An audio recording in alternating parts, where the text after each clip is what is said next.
저 রাস্তায় সাজে চন্দ্রাই নাই কবিতায় শুয়ে কাঁদতে আহন্তম কত সুন্দর তুই ধারণ বিচারে নামলি হিয়া টুকটাক চিরে নষ্টাই মিঠে কুয়াশায় ভেজে অস্থির আমি ভুলে যাই কাকে চাইতাম আর তুই কাকে ভালোবাসতি চল রাস্তায় সাজে চন্দ্রাই। আলো থেকে অনেকটা দূরে প্রচারের বাহুল্য ছাড়াই কিছু মানুষ নিঃশব্দে সৃষ্টি করে চলেছেন অসাধারণ এক জগৎ। এরাই আমাদের সমাজের সত্যিকারের গর্ব। আজ পরিচয় করাবো ঠিক এমনই একজন গর্বের সঙ্গে, যেমন ডেজি ঘোষ। একাধারে রূপসী, গুণবতী এবং নিউ ইয়র্কের নামী ডিজাইনিং কলেজের ছাত্রী। গান, নাচ, ছবি আঁকা সবইতেই তার নিখুঁত দক্ষতা। পড়াশোনার ফাঁকে তিনি ধরে রেখেছেন শিল্প চর্চার প্রতি গভীর ভালোবাসা। ঠিক ডেজির মতন আরো বহু প্রতিভা আমাদের চারপাশে ছড়িয়ে ছিটিয়ে রয়েছে, যারা নিজেদের মতন করে গড়ে চলেছে স্বপ্ন। প্রাইম প্রেস বেঙ্গল প্রতিশ্রুতি দিচ্ছে এই নীরব প্রতিভাদের কণ্ঠস্বর হয়ে পাশে দাঁড়াবে, তুলে ধরবে তাদের গর্বের কাহিনী। চলুন দেখে নিই ডেজির কাহিনী।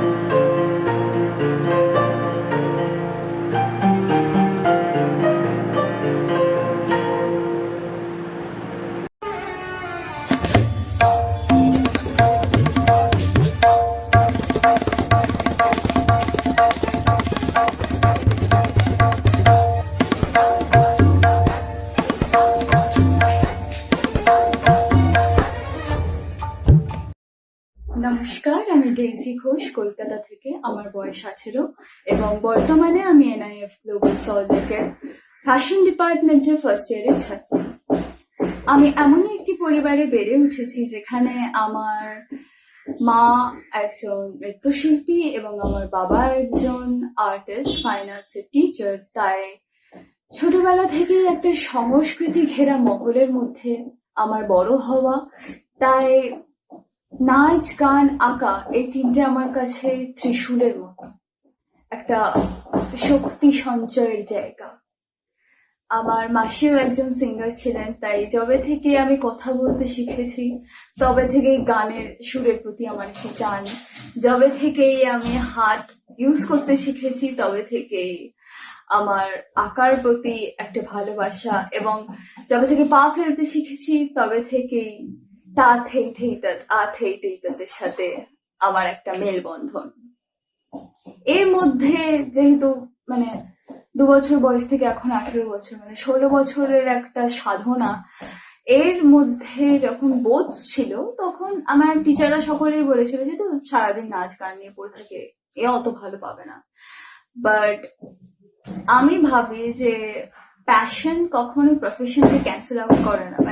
অনেকেই হয় না যা বেড়ে ওঠার সময়, বড় হওয়ার সময়, যে পড়াশোনার চাপ বাড়ছে বলে, টিউশন বেড়ে যাচ্ছে বলে নাচ গান আঁকা ছেড়ে দেওয়া, কিন্তু আমি কোনোদিন তা করিনি। আমি কোনোদিন টিউশন নিইনি, আর আমি কোনোভাবেই নাচ গান আঁকাকে ভুলে থাকতে পারবো না।